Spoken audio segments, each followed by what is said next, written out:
2, 1, go! In Jesus, I am super blessed. I am Macarius. Say it every day. Amen po? Sapagkat ito'y pagdideklara ng pagpapala sa kabuuan ng ating pagkatao in our spirit, soul, and body. Kompleto pong pagpapala yan. Kaya kahit na minsan kinukulangan tayo ng pinansyal, sapat-sapat naman ang spiritual na pagpapala ng ating Diyos. Amen mga kapatid? Amen. Alright, so kung kayo po'y bago sa ating channel na ang pangalan po ay The Master Teacher BS, tayo po ay road to 1,000 subscriber, and as of today, ang ating pong subscriber ay, look at that, 988 subscriber. Nakakatuwa, no? Pataas siya ng pataas, di ba? Hindi bumababa. Consistent po siya. Kaya salamat po sa mga nanonood ngayon at maraming salamat sa mga nagsusubscribe at nag-share ng ating mga videos. Malay nyo po yung shinare nyong video sa kumare nyo, sa kaibigan, para sa kanya pala yung video na yon at napagpala siya. So naging instrumento kayo ng pagpapala sa kanya. Amen kapatid? So thank you for watching our online worship services through YouTube and also sa ating pong Facebook account na Our Christ is Wonderful Missions and Ministry International Pampanga page po natin yon. Amen. Alright, so let's begin our lesson entitled Enjoying Life Under God's Authority, Part 16 na po tayo. And our basic proposition is we can enjoy life under God's authority. Masaya po bang maging Kristiyano? Masaya po bang maging born again? Amen. No, hindi po boring ang maging Christian. Bakit? You can enjoy your life. Lalo na kung nagpapasakop ka sa ating Diyos. Amen po mga kapatid. And we are still under the proposition number 3. Yan, number 3 po. We are commanded to do it God's way. No? Ang haba na ng proposition number 3 natin. At sabi rito, doing it my way instead of God's way is what? Very dangerous. Kaya dapat sundin na lang natin ang nais ng Diyos. We're also discussing the error of Cain's way. Reviewin natin ulit. Letter A is wrong way of salvation. Letter B is wrong way of worship. May mali palang pagsamba. Kaya pinag-aralan din natin at pinag-usapan ang tamang pagsamba. And there are rules of biblical worship. 4 po yan. Number 1 is the object of worship. Number 2, the manner of worship. Number 3, the place of worship. And number 4, the materials, mga gamit of worship. Amen. And last time po, we talked about the 9 elements of worship na itinuro po sa libro po ni Dr. Ron Kinoli. At dito po, ipinahayag niya na hindi pala kasama ang music doon sa 9 elements na yon sa listahan ng mga pagsamba na ginagawa noong unang panahon in Genesis 22. Pero kahit wala pong music na naganap, bumaba pa rin ang presensya ng Diyos. Can you amen? So, biruin nyo po yan. Kung matututunan natin yung siyam na prinsipyong ito, kaya rin nating pababain ang Diyos kahit walang mga banda at instrumento. Can you amen? Amen po mga kapatid. So, again, praise and worship is, next po, praise and worship is a priority. Sabihin mo nga priority. Pakibalik po bro. Yan. Praise and worship is a priority. And as far as God is concerned, dapat put God first. Tama ba mga kapatid? Kung ang Diyos ang masusunod, gusto niya, siya lagi ang uunahin mo. Hindi pag-aaral, hindi pamilya, hindi trabaho, hindi anumang bagay. Sinong unahin daw? Ang Diyos. Kung ang Diyos lang sana ang masusunod. Amen po mga kapatid?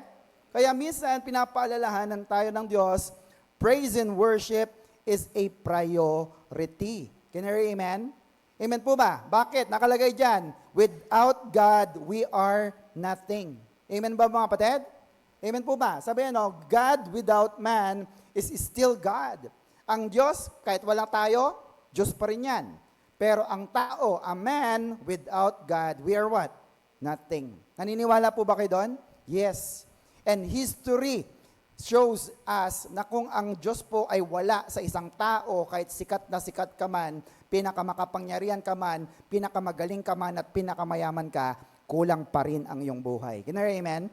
Amen po ba? So nakita na natin yan. That is why praise and worship is priority. Bakit? Sa worship lamang po nakakakuha ang Diyos ng mga bagay na galing sa atin. Amen po ba? Amen po ba? Yung ating pong mga pagbibigay sa basket, para po yan sa inyo. Bakit? Pag nagbigay ka, may pangako ang Diyos, ibabalik niya ng siksik, liglig at umaapaw. So kayo pa rin ang pinagpapala. Yung bautismo, yung pakikinig ng salita ng Diyos, yung pag-aaral ng salita ng Diyos, ito po'y para sa inyo. Pero tingnan nyo, pag kayo sumamba sa Diyos, ito ay para sa Diyos naman. Amen po mga kapatid? Kaya pag ang Diyos naman ay naparangalan, pagpapala ang ibibigay niya sa atin. Because worship is a mandate from heaven. Ibig sabihin po, utos ito. Sabi nga natin, utos. Mula sa langit, di ba? Sabi ng prayer ni Lord, let it be done on earth as it is in heaven. Mangyari nawa sa langit, sa lupa, kung anong nangyayari sa langit. Ano bang meron sa langit? Pagpupuri. Tama ba mga kapatid? Kaya nais din ng Diyos na kahit dito sa lupa, inuutusan tayo na sumamba sa Kanya. Can you hear amen? Again, sabi natin, praise and worship is a priority. Yan, priority po natin yan. Amen po ba mga kapatid? Amen. So, silipin ulit natin yung 9 elements of worship based on Genesis 22. Yan, dapat kabisado nyo na to ha. Kabisado na ba kahit walang kopya? Number 1, ano po yon? Testing or pagsubok. Number 2 is relationship. Number 3 is journey. No? Dapat pumunta ka sa lugar na dalawa lang kayo ni Lord na mag-uusap. Amen po mga kapatid? Pwedeng dito sa church, pwedeng sa retreat venues or somewhere na kayo lang. Number 4, offering. Yan. Sabi nga natin, offering. Tandaan po ninyo ha, kahit na hallelujah, praise the Lord, hallelujah, praise the Lord ka ng praise the Lord, kung wala kang dala sa Diyos, baliwala din ang iyong alay at ang iyong pagsamba. Can you hear amen? Amen po ba? Bakit? Sapagkat kung ikaw ay talagang sumasamba, dapat may ibinibigay ka sa Diyos. Bakit po? Sapagkat kung mahal mo ang Diyos, nagbibigay ka sa Diyos. Amen po mga kapatid? Mahal niyo po bang Diyos? Yan. Sabi ng quote, you can give without loving, but you cannot love without giving. Kaya kung mahal mo talaga ang Diyos, it compels us to give. Dapat nagbibigay tayo ng offering. May dala ka ba ngayon? Kahit piso? Oh, no? Dapat maging ugali na natin yon. Pagpunta natin sa church, Lord, may dala ko para sa'yo. Di ba parang sa magulang natin, kahit na yung bulaklak na natisod mo lang sa gilid eh. Tapos kinuha mo, Nay, para sa'yo. Di ba natutuwa ang ating mga parents? Amen po ba? That is called offering na binibigay sa Diyos. Number 5 is, everybody, obedience. Sabi nga natin, obedience. Amen. Tandaan nyo po yan lahat ng gagawin natin ay meaningless kapag tayo ay hindi masunurin sa Diyos. Tama po ba mga kapatid? Amen po ba? Kaya kahit naman bigay ka ng bigay, hindi ka naman sumusunod sa Diyos, baliwala din po iyan. Because, sabi nga, delayed obedience is still disobedience. Is that clear mga kapatid? Number 6 is, everybody, personal preparation. Anong natutunan natin dito? Hindi ka pwedeng ipagsamba ng nanay mo. Tama? Hindi ka pwedeng ipagsamba ng tatay mo. Hindi ka rin pwedeng ipagsamba ni pastor. O sige, mga kapatid, magsiuwi na kayo at ako na lang ang sasamba para sa inyo. Pwede bang ganon? Hindi po. Personal preparation. Dapat ikaw mismo ang lumapit sa ating Diyos. Pumunta ka sa presensya ng Diyos. Can you hear amen? Sige, palapakan nga natin ng Diyos. Number 7 is, everybody, separation. No? Lumayo ka naman minsan, kahit minsan lang, sa mga tao na pumipigil sa iyo, pumunta ka sa church. Can you hear amen? Amen po mga kapatid? Minsan lang naman, kundi kung lahat ng binyag ay aatinan mo, kung lahat ng kasal ay aatinan mo, kung lahat ng mga okasyon ay aatinan mo, hindi ka na makakapag-church kasi lahat yan ay nakatapat ng linggo. Tama ba mga kapatid? Minsan pa ay mga holidays. Are you with me mga kapatid? So you need separation. Number 8 is, everybody, willingness to suffer. Bakit? Si Lord nag-suffer para sa atin. Tama ba mga kapatid? Hindi naman niya tayo kilala or kaano-ano, di ba? Pero namatay siya para sa atin, para sa buong mundo. So, ang question ay, handa ka rin ba na mag-suffer para kay Lord? Handa ka bang magtiis para sa Diyos? Yan yung magdadala ka ng kaluluwa na nakakahiya. Huwag mo nang isipin yung nakakahiya, kahit na mapahiya ka. No? Ang mahalaga, nagsabi ka, pre, pwede ka bang sumama? Ayoko, okay. Mare, pwede ka bang sumama? Ayoko. Ang mahalaga, kahit napahiya ka, sinunod mo ang kalooban ng Diyos. Can you amen? And lastly, ano po yon? Absolute trust in God. Dahil sa buong tiwala, purong pagtitiwala ni Abraham, bumaba pa rin ang presensya ng Diyos sa pamamagitan ng anghel at ibinigay niya ang kanyang pangangailangan. Kaya yung lugar ng altar na pinag-alayan niya, tinawag niyang Jehovah Jireh. Ang ibig sabihin, the God that provides all our needs. Can you hear amen? Amen. So, nakita natin dito na wala po sa listahan ang music. No? Take note, in the first worship experience, next po, music is not included. No? So, ibig sabihin, walang kantahan, walang gitara, walang piano, walang banda, kagaya nito, walang mga mics or choir. No? Pero, basically, nakita natin na kahit paman, walang banda, walang mga musician, bumaba pa rin ang presensya ng Diyos na buhay. Can you amen? Bakit po kaya? Kasi yung 9 elements na yon ay mas mahalaga para sa ating Diyos na buhay. Amen po mga kapatid. So alam niyo po ba kung bakit hindi sinama ng Diyos ang music? Sinabi ko na nakaraan. Bakit po? Kasi minsan tinatamad tayo. Amen po mga kapatid? Pag sinabing, brothers and sisters, tayo po ay mag-worship sa Lord. Ayoko.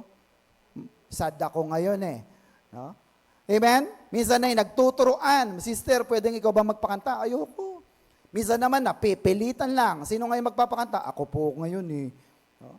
Amen po mga kapatid? Kaya minsan inaalis ng Diyos yung music kasi minsan ang music ay nakabase sa iyong emotion. Sabi nga natin emotion. Yan. Basically, yung music, it affects our mood and our emotion. Anong ibig sabihin? Pag masaya ka, attend ka ng attend. No? Taas ka ng taas ng kamay.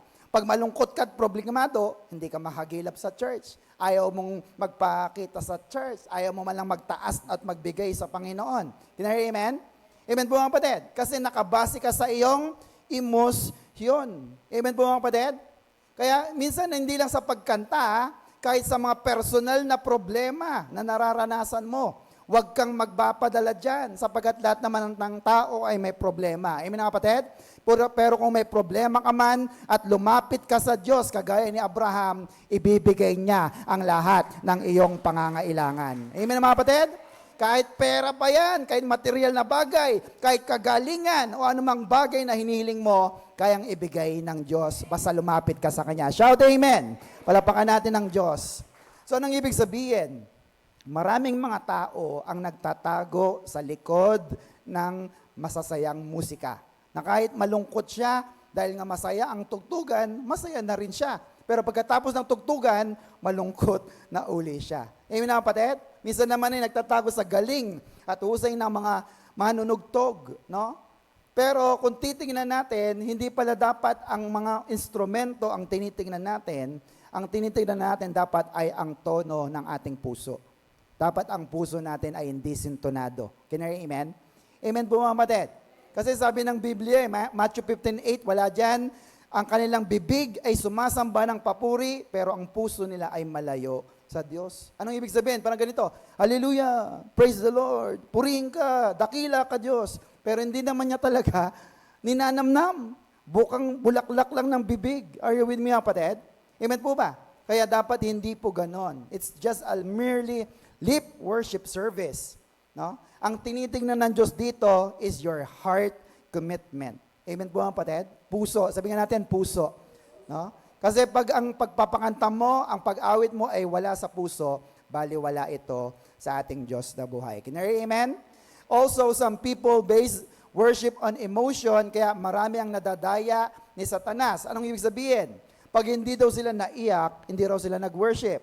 No? Sino sa inyo nakakita ng isang kapatiran, puspos na puspos, hallelujah, habang kumakanta? Yung pala, hindi naman siya talaga napupuspos ng kanta. Ang dami pala niyang mga problema. No? Are you with me, kapatid? Kaya tuloy, pagka narinig niya na yung paborito niyang kanta, oh. Pero pag hindi yun ang paborito niyang kanta, nawawala sa pagsamba. Brothers and sisters, it is very wrong. Dapat ang iyong pagsamba ay hindi nakabase sa mga tugtog o sa kanta na iyong papakinggan. Can you amen? Dapat ito ay nakabase sa puso na nais sumamba sa ating Diyos na buhay. Can you amen? Palapakan nga natin ating Diyos na buhay. Yan. Sa mga practice po natin, lalo sa mga worship team, di ba? Dahil nga inilink natin ang worship sa music, no? Minsan tuloy kapag yung tugtugan po ay wala sa tono, no? O kaya walang unity, no? O kaya po yung nagkakanya-kanya, there is a disagreement. Di ba ano nangyayari? Nagkakagulo. Tama mga kapatid? Nagkakagalit-galit. Sabi, ayoko nang umattend dyan. Ang gulo-gulo nilang mag-practice.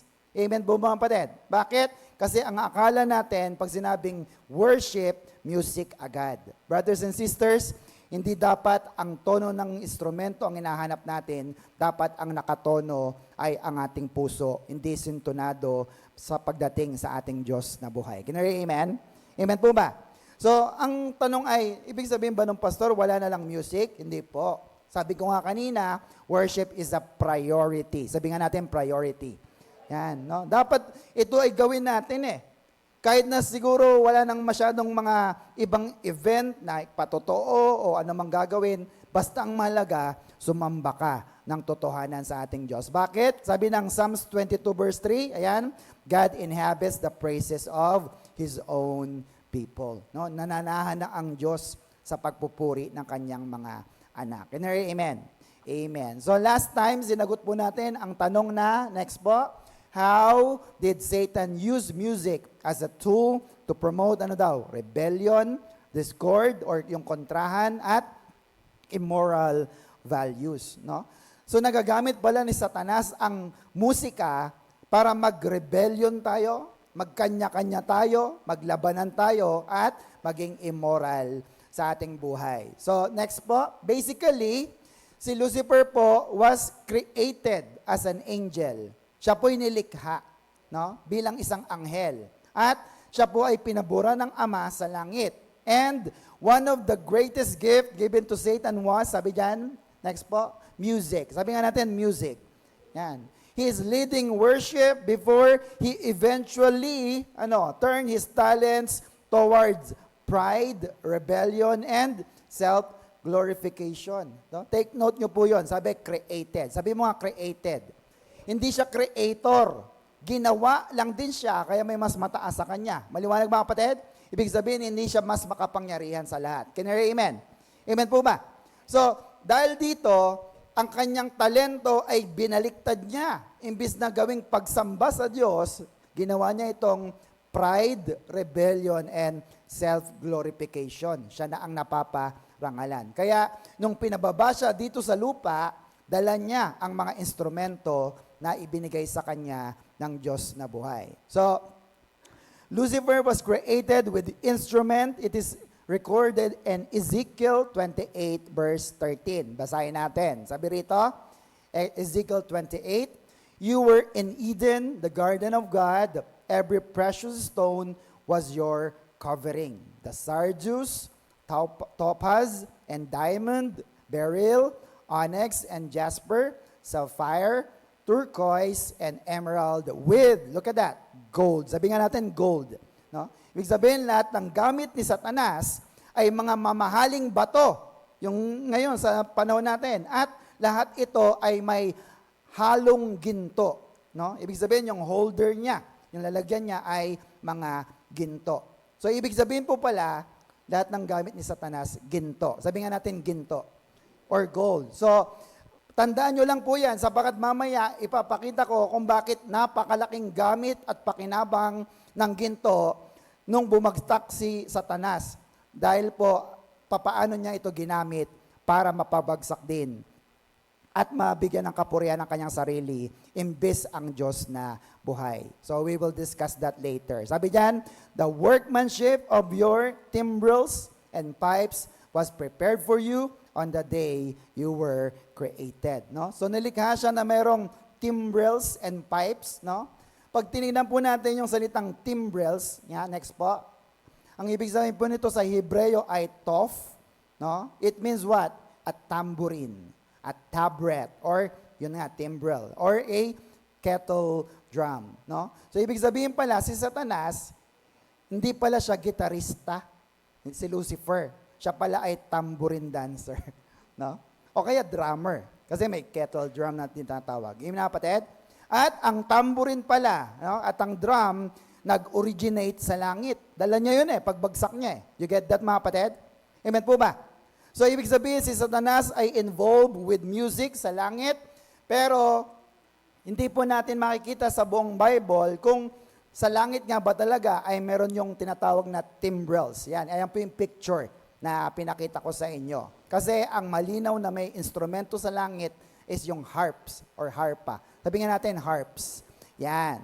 So, in verse 14, sabi dyan, you were anointed cherub. You were the anointed cherub. Ibig sabihin nun, cherubin, angel, who covers. I established you, and you were on the holy mountain of God. You walk back and forth in the midst of fiery stone. No? So, next po, in the scripture, ang description pala ni Satanas ay, ayan po, he's the anointed cherubin or cherub. Ibig sabihin po, talagang mataas niya na cherubin. Ano pa? He was adorned with every precious jewel imaginable, kasama ang ginto dyan. So napakagandang anghel nito. Lahat ng mga magagandang bato na kilala mo, jasper, topaz, turquoise, nasa sa kanya. At may kasamang ginto pa ito. He was the model of perfection, full of wisdom, matalino, and perfect in beauty. Yan ang description niya. Ano pa? Likely he was the highest of all angels. No? Si Lucifer, si Satanas, pinakamataas. And he was persuasive enough to convince 1/3 of the angels to join him in the rebellion. Nung pinabagsak si Lucifer sa lupa, nadala niya ang 1/3 ng mga anghel sa langit para magrebelde sa Diyos na buhay. At even after his fall from heaven, not even Michael, the archangel, dared to stand up to him without the help of the Lord. No? Kahit si Angel Michael, no? Hindi niya kayang harapin si Satanas na siya lang. Buti na lang tinulungan siya ng Diyos na buhay. You get that mga kapatid? Yan pala si Satanas. At yan po ang nangyari sa kanya. So next, Satan fell because of pride. Sabi nga natin, pride. No? Napakadami niyang mga achievements, napakaganda ng kanyang disposisyon, pero bumagsak siya dahil siya ay mayroong pride. Amen po mga kapatid? He did not like to become second best. He wanted to be God. No? Ayaw niya na second lang siya. Gusto ko, ako ang Diyos mismo. At ito'y nasulat sa Isaiah 14 verse 13. Sabi yan, for you, si Satanas, said to yourself, I will ascend to heaven and set my throne above God's stars. I will preside on the mountain of the gods far away in the north. Pag sinabing preside, be in charge, in a position of authority. Sabi niya, ako na ang mag-ahari. Sabi niya, doon sa bundok na yon ng mga Diyos. So, inako niya sa kanyang sarili na siya magkakaroon ng trono at siya magkakaroon ng kapangyarihan. Again, next po, how did Satan use music as a tool to promote rebellion, discord, and immoral values? So, paano nga po niya ginamit ito? Nakakasunod po ba kayo mga kapatid? So, paano? Number 1, next, by corruption of worship. Anong ibig sabihin? Ginamit ni Satanas ang musika to divert worship away from God to himself. Ibig sabihin po, nakurap na yung tunay na pagsamba. Imbis ang pagsamba lagi ay para sa Diyos, glory to God alone, napunta na ito sa tao o napunta na kay Satanas. Amen na kapatid? Sabi diyan sa baba, the most serious crime, sabi ni John MacArthur, the most serious crime against God occurs in corrupt worship. No? Grabe pala. Pag mali ang ating pagsamba, isa itong malaking krimen sa harap ng Diyos. Amen na kapatid? Kasi insulto ito sa Diyos No? Na dapat sabi mo, banal ka, makapangyarihan kang Diyos, pero mali mo yung sinasabi mo, kaya lalong parang nababastos natin ang ating Diyos na buhay. Are you still with me, mga kapatid? Amen. So, ganun ang ginawa niya. Kinurap niya ang musika para ang masamba ay hindi na ang Diyos ang tao na lang o kay Satanas. Next, ginamit din niya yung the devil's interval. Ito po sa mga musician, no? Meron pong tinatawag na tritone or yung diabolus in musica. Tingnan niyo po, pangalan pa lang, the devil in music. Ibig sabihin po, gumawa rin sila ng mga pattern ng chord sa musika ng pangalan ay the devil in music. No? Pangalan pa lang, alam mo na, pang Diyos ba o pang demonyo? Devil nga di ba? Pang demonyo. At ito po ay hindi pinayagan na gamitin sa mga churches dahil nakakatakot yung tunog niya. No? So kung makikita nyo po yon. So ibig sabihin po, pag evil yung background na ginagawa natin, ibig sabihin po nito ay yan ang ginagamit, the devil's interval. At ito po ay ginagamit sa mga bandang rock, metal, kagaya po ng mga banda na Black Sabbath, alam nyo po yon, or si Jimi Hendrix. No? So ito po yung mga evident na makikita mo na si Satan ay involved sa musika. Mayroong chord na tinatawag na devil in music. Next po is the concept of selling the soul. Ano sa Tagalog? Pagbebenta ng kaluluwa. Bakit? May mga musician na nagbebenta ng kanilang kaluluwa sa demonyo para maging magaling silang tumugtog. Nakabalita na kayo ng ganon? Para maging sikat na sikat sila. Amen na kapatid? Amen po ba? Sino sa inyo nakapanood ng mga paborito ng mga bata na Huntrix? Yung, ano ba pangalan tayo? Huntrix, no? Ano ba yung title? No? Di ba? Golden. Hindi yung title mismo nun, di ba? So yun, yung movie mismo nagpapakita ng isang character doon, ibinenta niya yung kanyang kaluluwa sa devil, kaya gumaling siya sa pagkanta. Can you hear, amen? Kaya kapag pinapanood to ng mga anak nyo, parental guidance is advice. Amen na kapatid? Paliwanag nyo sa kanila na, nak, dapat hindi ganyan. Dapat ganito. Ang iyong kaluluwa ay dapat sa Diyos mo ibinibigay. At ang pagsamba mo ay dapat para sa Diyos na buhay lamang. Can you hear, amen? Amen po ba? Sige, palapakan nga po natin ang ating Diyos sa buhay. Are you still with me, kapatid? So, bakit nila ito ginagawa? Nagbebenta sila para sumikat. Amen po ba? And sabi ng Biblia, Matthew 16:26, look at that. And how do you benefit if you gain the whole world but lose your own soul in the process? Is anything worth more than your soul? Anin mo kahit mapasayo ng buong mundo. Kahit yumaman ka ng yumaman. Sige, sayo na ang lahat ng buong Pilipinas. Pero ang kaluluwa mo, mapupunta sa impyerno, hindi po maganda po yun. Can you hear, amen? Bakit? Is anything worth more than your soul? Anong mas mahalaga? Tatanungin ko po kayo, ang kaluluwa mo o ang pera? Ha? Ang kaluluwa mo o ang mga kayamanan sa mundong ito? Kayo ang magde-decision po niyan. Kaya never ever sell your soul to the devil. Ibigay mo ang iyong buhay para sa Panginoon. Can you hear, amen? Amen. So, dahil dito, naniniwala ang mga theologians na marami pong mga music ngayon ang na-impluwensyahan na ni Satanas. So, ibig sabihin po, nagkaroon na ng control si Satanas over, next po, ayan, music industries, and he perverted, look at that, music to worship himself. Ibig sabihin po, binubulag na ni Satanas ang maraming tao, kahit mga Kristiyano po, no? Kaya tuloy minsan ang sinasamba na ng mga tao ay yung worship leader na, yung artist na, kesa doon sa creator ng worship leader na yon o ng artist na yon. Can you hear, amen? Dapat hindi ganon. Amen po ba mga kapatid? Bakit ito nangyayari? Dahil po sa tawag ng kasikatan, no? To be famous, at marami pong mga tao ang gustong maging sikat. That's why many turn out to be artists or performers, not worshipers anymore. No? Bakit mo gustong kumanta? Kasi gusto kong sumikat. Bakit mo gustong kumanta? Kasi gusto kong kumita ng pera. Hindi na nila ngayon iniisip kung paano nasambahin ang ating Diyos na buhay. Are you still with me, mga kapatid? So, nang ibig sabihin po nun, nakafocus na lang po ang mga tao sa pagkamal at pagkita ng salapi. Kaya po, lagi kong sinasabi po sa aking mga God-pleaser worship team, kahit po na nasa Bulacan pa po ako, huwag pasikat. Sabihin sa katabi, huwag pasikat.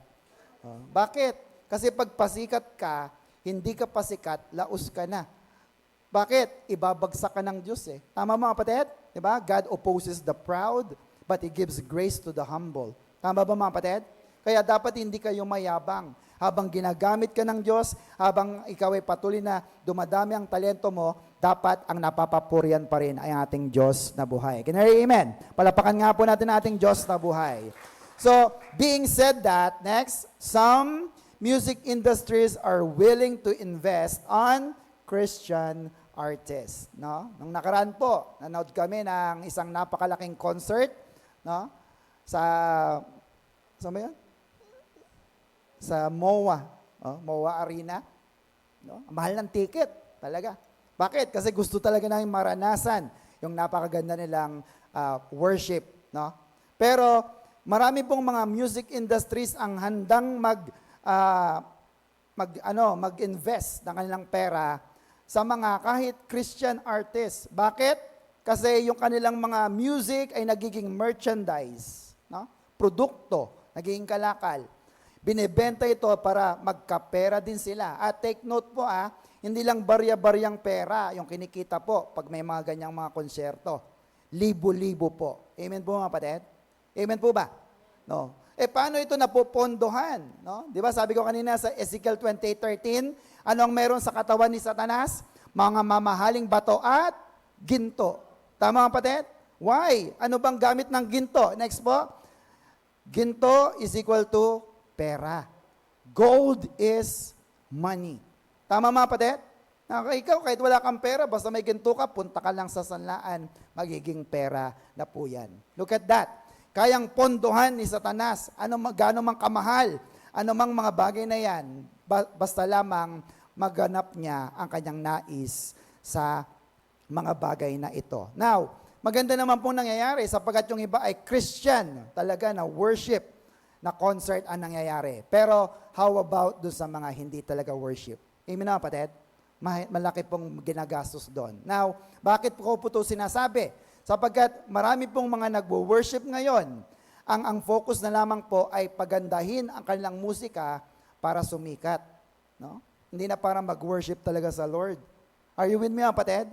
Amen po kapatid? Well, for the record po hindi po masama na tayo po ay pagandahin natin yung ating tugtugan, na makilala din yung ating mga kanta, hindi po masama. Sabi sa katabi, hindi masama. Pero kung yun na lang ang focus mo na, pagandahin natin. Dapat ganito, makilala tayo. No? Yun ang masama. Kasi ang gusto mo na, self-glorification. Pride. Are you with me, mga kapatid? Amen po, mga kapatid? Na minsan natitempt tayong gastusan yung ating mga kanta para lang makilala. Pero dahil sa pride and self-glorification, yun ang sablay ni Satanas. Kaya siya bumagsak. Amen po mga kapatid? Kaya wag nating gagawin yon. Dapat po, ang ating puso, ang laging sinasamba lamang ay walang iba, kundi ang Diyos na nagmahal sa atin. Shout amen. Palapakan natin ang ating Diyos na buhay. Now, bakit ko po ito sinasabi? Sapagkat, mitsa pa lamang po ang kagustuhang maging sikat. No? Sino po sa inyo gustong maging sikat? Taas nga kamay. Mga kabataan, ayaw nyo bang maging sikat? Totoo, ako rin, minsan gusto kong sumikat Gusto ko rin. No? Pero mitsa pa lang yon. Bakit?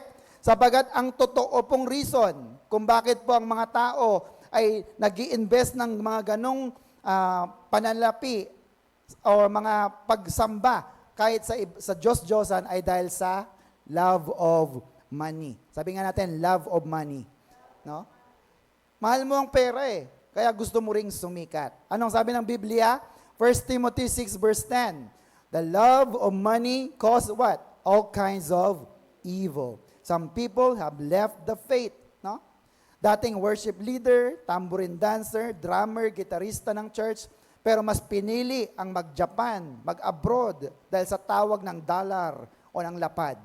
Amen? So they left the faith. Because, anong sabi? Because they wanted to get more money. But they have caused themselves much sorrow. Kaya ito po yung warning. Na kapag nais natin ng maraming kayamanan, no, pero napapabayaan mo ang yung spiritual na buhay, ito po yung mauuwi saan? Much sorrow. Maraming mga kalungkutan. Do you get that mga kapatid? Masama ba ang pera? Hindi po. Anong masama? Sabi ng verse? The love of money. Masama bang yumaman? Hindi. Pero ang yumaman ka, pero nalalayo ka sa Diyos, yun ang masama. Can you hear amen? Amen po mga kapatid. Hindi lamang po ito sa mga kanta, no? Hindi lamang po ito sa mga awit, no? Kundi kahit sa ating mga trabaho. Bakit? Sa ating pagtatrabaho, dapat balansehin din natin. Dapat may trabaho ka at meron ka ring Lord. Amen mga kapatid? Para si Lord ang nagpapala ng iyong trabaho at ng iyong kabuhayan. Can you hear amen? Sige, palapakan natin ang Diyos na buhay.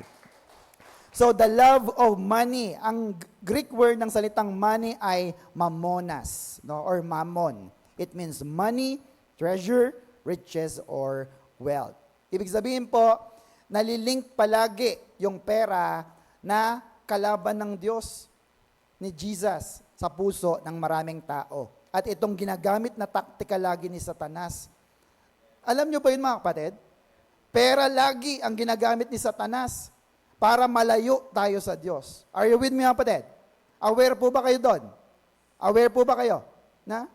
So, dapat makita natin ito na kapag ginagamit na ni Satanas ang pera kapalit ng pagsamba sa Diyos, dapat alam natin kung anong pipiliin natin. Are you still with me mga kapatid? Amen po ba? So, ibig sabihin po nito, kapag involved na, nahaluan na ng love sa pera, ha, evil na po yan. Bakit? Sabi po ng Matthew 6:24, next po, you cannot serve God and money. Amen mga kapatid? Hindi talaga kaya eh. Maglilingkod ka sa Diyos, o maglilingkod ka sa pera. Hindi po kaya. Ang sabi dyan, you cannot. Sabi nga natin, you cannot serve God and money. Can you hear amen? Are you still with me mga kapatid? Amen. So, pinapakita ko lang po dito na pwedeng gamitin ni Satanas ang pera o ang kayamanan para malayo tayo sa tunay na pagsamba sa Diyos. Huwag kang papayag. Sabihin sa katabi, huwag kang papayag. Can you hear amen mga kapatid? Now, dahil si Lucifer nga ay angel of music, siya ay choir director or music director sa langit, pero nagrebelde siya sa Diyos. Anong nangyari? Marami na pong mga nadala siyang mga anghel, 1/3, no, pababa sa langit. At dahil po dito, marami na rin po ang naghahabol sa pera o kasikatan gamit po ang, next po, rock music. Sabihin natin rock music. Aba, Pastor, masama ba ang rock music? Masama ba ang rock and roll? Hindi po mga kapatid. Mamaya papakita ko po sa inyo. Sapagat walang pag-aari si Satanas. Amen po mga kapatid? Siya ay created. Sabihin natin created. Nilikha lang siya eh. May mas mataas pa sa kanya. Kaya hindi rin niya pag-aari ang anumang uri ng music or musika, kasama na po ang rock music. Pero in this lesson, ginamit po ang rock music as the key to all vices, mga bisyo, di ba? Or kasalanan. Di ba? Pag mga rock concert, di ba? Lahat yan, nag-yoyosi, no? Lahat ay gumagawa ng kasalanan o kalaswaan. It feeds the flesh, causing listeners to lust, and it has connection to occult and satanism. No? Nakita niyo po yun mga kapatid? Kaya kapag nangyayari po yung mga rock music na hindi Christian po, yan po ang mga ginagawa nila. Pero tingnan niyo po yung picture. Nakikita niyo po ba? It is very remarkable na maaaninag mo yung, nakita niyo na po ba si Satanas? Nakakita na po ba kayo ng demonyo? Hindi yung tinutukoy kung gusto nyong sabihin demonyo, no? Nakakita na po ba kayo ng demonyo? Hindi pa po. Pero tingnan nyo maaaninag mo yung itsura ni Satanas sa mga tagasunod niya. Look at the most rock band, no? Yung kanilang mga itsurahan. Tingnan yung mga itsura nila. Magaganda ba? Magaganda po ba? Nakakatakot yung iba. Amen na kapatid? Kasama na po dyan yung mga hip-hop or modern music that are associated or connected sa drugs, sa pornography, sex, and wild parties. No? So, pinapakita ko lamang po ito na dapat yung mga non-Christian, lalo na yung mga rock music, ay iwasan natin kasi maaring maapektuhan ang ating mga kaluluwa. Can you hear amen, mga kapatid? Amen po ba? So, kamusta ang playlist mo? Sa iyong cellphone, ano ba ang nakalagay sa playlist mo? Ito ba ay mga kanta na sumasamba sa Diyos o mga kanta na sumasamba kay devil o kay Satanas? Amen po mga kapatid? Sabi sa katabi, i-check mo ang playlist mo. Amen? Maging maingat sa pinapakinggan. Bakit po? Next, sabi dyan, if worship songs can drive out evil, satanic songs can also can invite the devil to us too. Amen mga kapatid? Kung ang mga praise and worship song kaya magpalayas ng mga demonyo, tinan nyo. Yung mga hindi naman po Christian song, mga devil song, mga satanic song, nag-iimbita po yan ng mga masasamang espiritu sa ating buhay. At anong mangyayari? It can influence your soul part, your mind, your emotion, and your will. Kaya pansinin po ninyo, pag nakinig kayo ng mga hindi worship song, hindi Christian song, iba pagka narinig mo ito, yung iba, pag lalo pang may problema, nadidepress. Tama ba mga kapatid? At yung iba, pag narinig yung mga other song, nagpapakamatay. Worse po yun. Are you with me mga kapatid? Amen po ba? Bakit? May power ang music to affect our spiritual and moral state. Kaya sabihin sa katabi, mag-ingat sa pinapakinggan. Kamusta ang playlist mo? Hello? Andiyan po kayo mga kapatid? Now, in the 90s, nung panahon ko po, ako po'y batang 90s, nauso po yung tinatawag na backward masking. Yan. Anong ibig sabihin nito?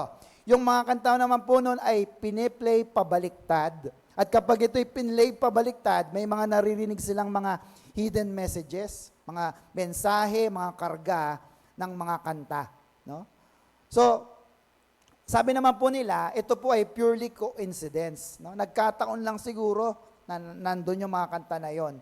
Na minsan pa nga po ay minumura ang Diyos. At pag pinakinggan mo ay mga pagsamba kay Satanas, sa demonyo.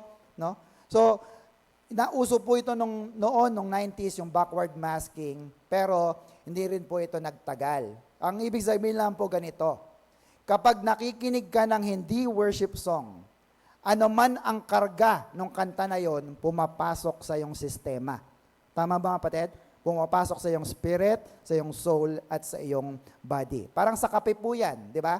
Pag ikaw ay nagkape, pag ininom mo ito, asukal lang ba pumasok sa iyo? Hindi po, di ba? Anong pumasok? Yung kape, kung may gatas, tsaka yung tubig, tsaka yung asukal. Tama ba mga kapatid? Ganun din. Pag nakikinig ka ng mga kanta na hindi pagsamba sa Diyos, ito'y nakaka-apekto sa ating buong pagkatao. Amen po mga kapatid?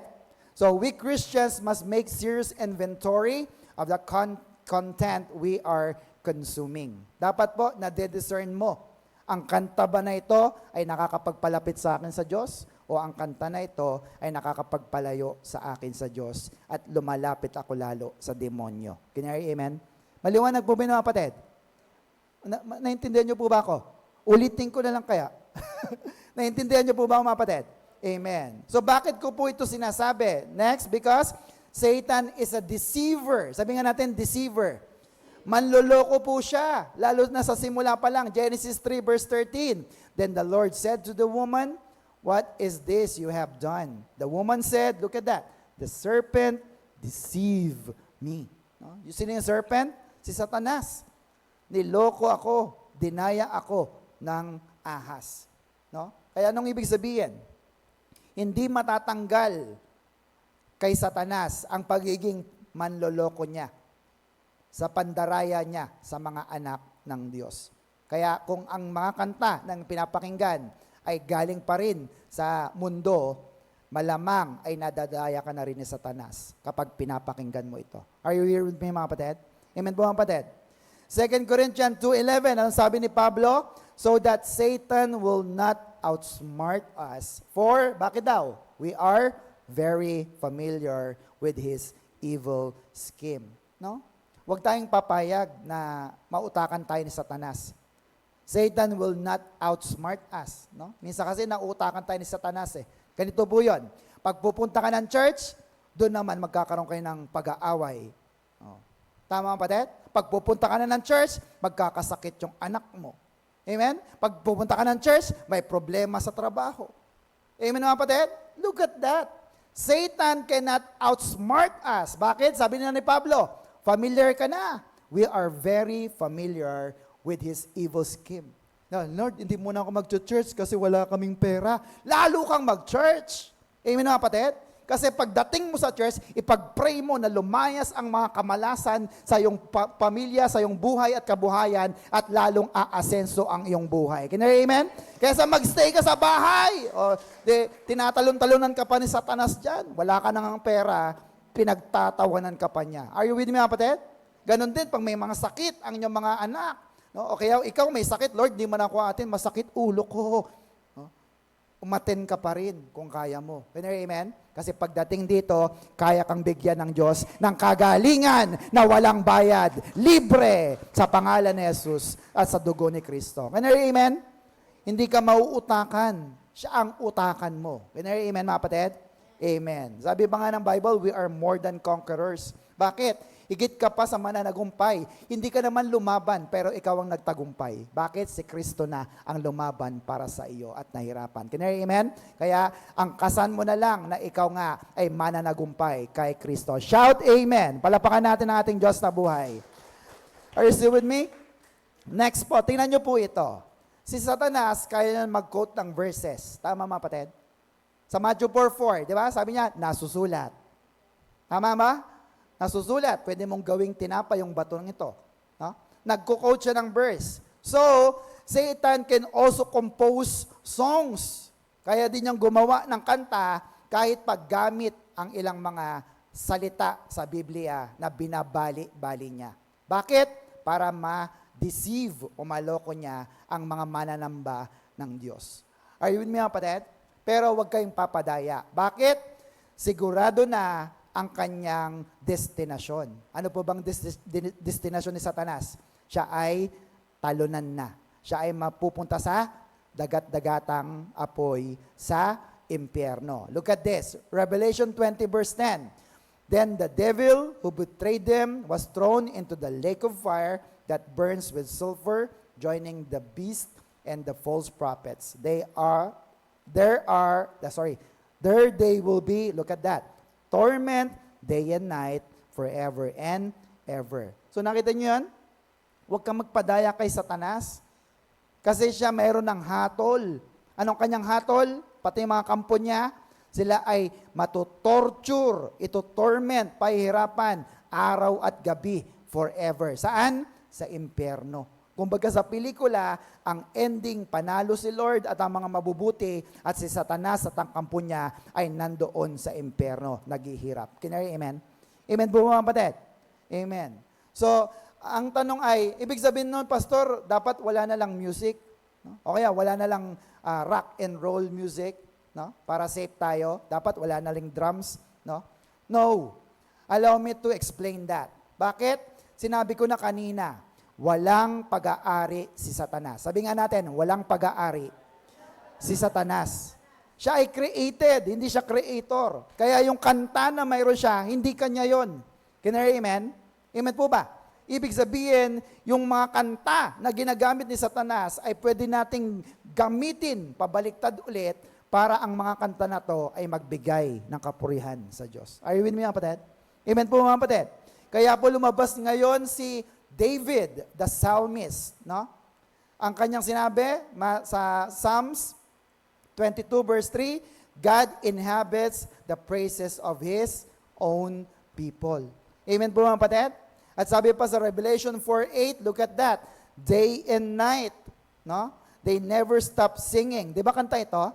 Day and night, night and day, let incense arise. No?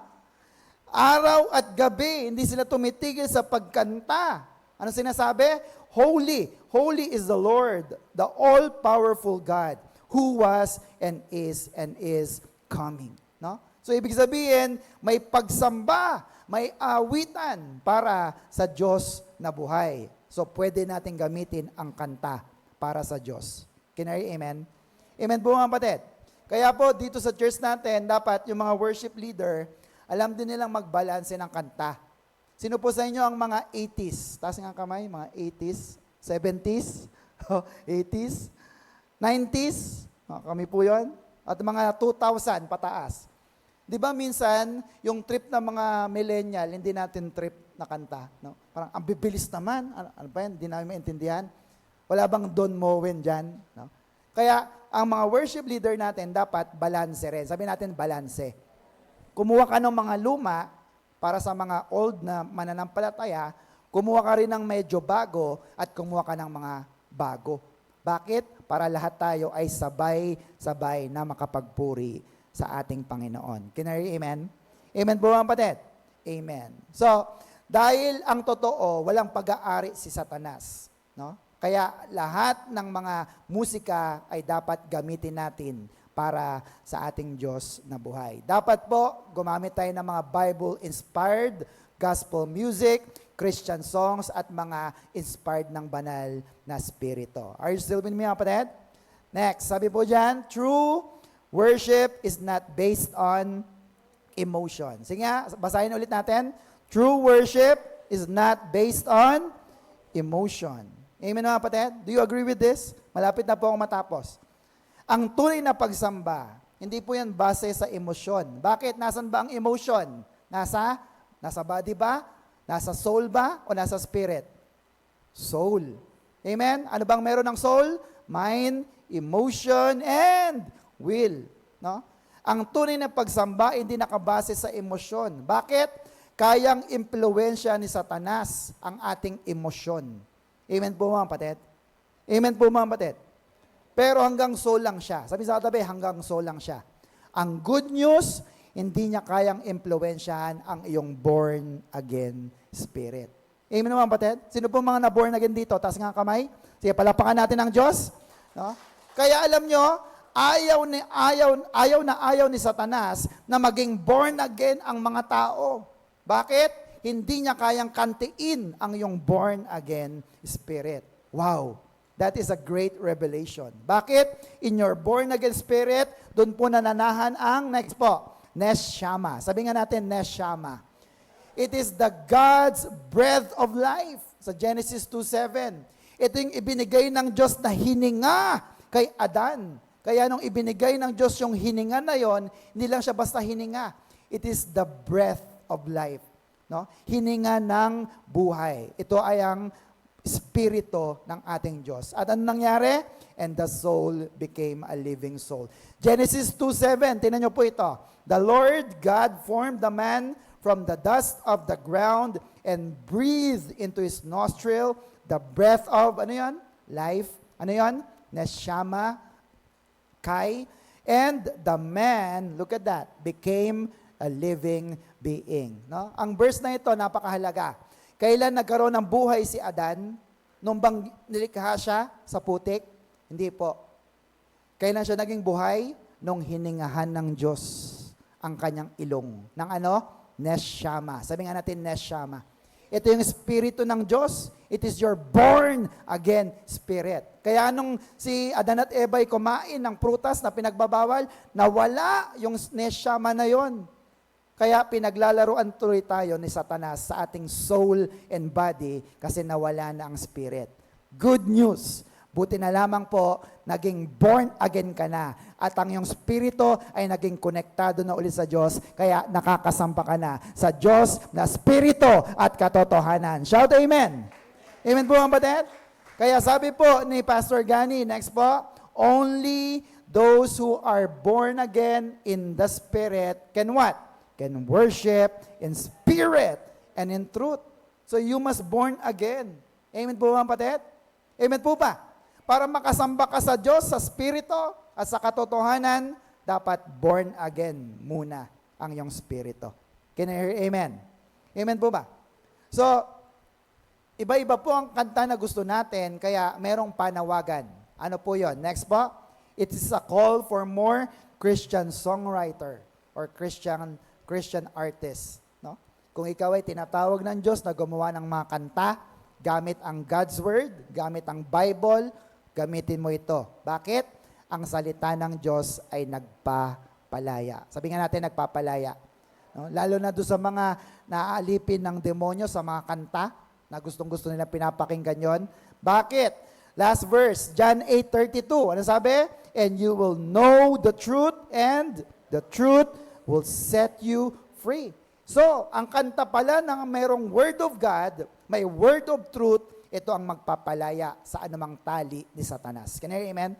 Amen po mga kapatid. John 14:6, Jesus told them, I am the way, the truth, and the life. So look at that. Kung ang kanta mo rin pala ay mayroong Jesus, no? Nilagyan mo, Jesus, I love you, no? May Jesus kagad na binabanggit. Ibig sabihin po nito, ang kantang yan ay lalong magpapalaya sa lahat ng mga aawit nito. Can you amen? Sapagat ito nagbibigay laya sa tamang pagsamba sa ating Diyos na buhay. May natutunan po ba yung mga kapatid? Palapakan nga natin ating Diyos na buhay. So, ibig sabihin, yung rock music, hindi yan kay Satanas. Genre lang yon. So, pwede mo itong gamitin. No? Wala pong Christian music or tono. Ang meron lang po ay yung Christian lyrics. Kaya pag ang lyrics po ay maganda at galing sa Biblia, ito po ay sigurado na sasamba sa ating Diyos na buhay. Amen po mga kapatid? So next week, ay pag-aaral natin ang pinaka-last and final na po na session po natin for this series. Number 4, ano po yon? We are compelled to perform under God's grace. Ibig sabihin, lahat ng ginagawa natin, pagsamba man yan, paglilingkod man yan, no? Pagbibigay man yan, lahat ito dapat ginagawa natin dahil sa mayamang biyaya ng ating Diyos na buhay. Kinari, amen? Sige po, tayong lahat ay tumayo. What is our Macarius Challenge, everybody? Worship in God's way and enjoy life. Amen po ba? Gusto niyo po bang ma-enjoy ang inyong buhay? Amen. Dapat po ay sumunod tayo sa ating Diyos sa tamang pagsamba. Shall we pray? Hallelujah. Ama naming Diyos na makapangyarihan sa lahat, maraming salamat po sapagkat tunay po na ipinaliwanag mo sa amin kung gaano kahalaga ng musika sa aming mga anak mo, Panginoon. Sapagkat dapat maging mapili kami sa aming mga pinapakinggan. Isang kadahilanan sapagkat si Satanas po ay ginagamit ang musika at ang mga ginto na dala niya, pera, para silawin ang mga anak mo at sumamba sa mga bagay na hindi makadiyos. Lord, patawarin mo po kami na kung minsan po ay nasisilaw kami sa tawag ng kasikatan, tawag ng pera, ng kayamanan, o ng dolyar, Panginoon. Lord, dalangin po namin na kayo ang maghari sa aming mga buhay. In our born-again spirit, ay lagi namin makita ang mga katotohanan, Panginoon, na hindi lagi pong pananalapi ang aming kailangan sa buhay. Matthew 4:4, sabi mo mismo, man shall not live by bread alone. Hindi kami mabubuhay sa mga material na bagay lang, but by every word that comes from the mouth of God. Lord, mas mahalaga pa rin ang iyong mga salita, ang iyong mga pangako na ibinibigay mo sa amin, sapagkat ang iyong salita ang katotohanan. Whether we like it or not, paniwalaan naman namin ito hindi ito magbabago. Ito pa rin ay totoo. Ang tao ay mabubuhay kung kami po ay nakikinig ng iyong mga salita. Lord, salamat po ng marami, sapagkat ngayong araw na ito ay binigyan mo po kami ng laya na sumamba sa iyo sa spirito at katotohanan. Lord, thank you sapagkat ginawa mong born again ang aming mga spirito. At sa ganon, hindi ito kayang kantiin ni Satanas. Hindi niya kayang impluwensyahan ang aming born again spirit. Kaya malaya kaming sumamba sa spirito at katotohanan at masamba ang tunay na Diyos. Maraming salamat po sapagkat dumating ang aming Panginoong Kristo na siyang naging dahilan. Kaya kami na born again in our spirit. Kaya maingat namin binabalik sa inyo ang lahat ng papuri, lahat ng pagsamba, lahat ng parangal ay para lamang sa nag-iisa at tunay na Diyos na nasa langit. Ito po ang aming samot panalangin in Jesus' name. And everybody say, Amen. And palapakan po natin ang Diyos na buhay. Ano po ulit ang ating Macarius Challenge, everybody? Worship in God's way and enjoy life. To God be all the glory. Are you blessed? Super blessed. Kung tayo po'y na-bless, mga kapatid, pagpalain din po natin ang ating gawain at magbigay po tayo sa ating Diyos na buhay. To God be all the glory.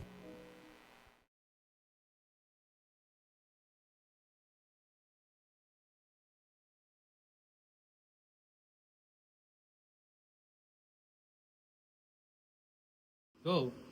Good day, brothers and sisters! May natutunan po ba tayo sa ating lesson? If yes, ilagay sa comment section.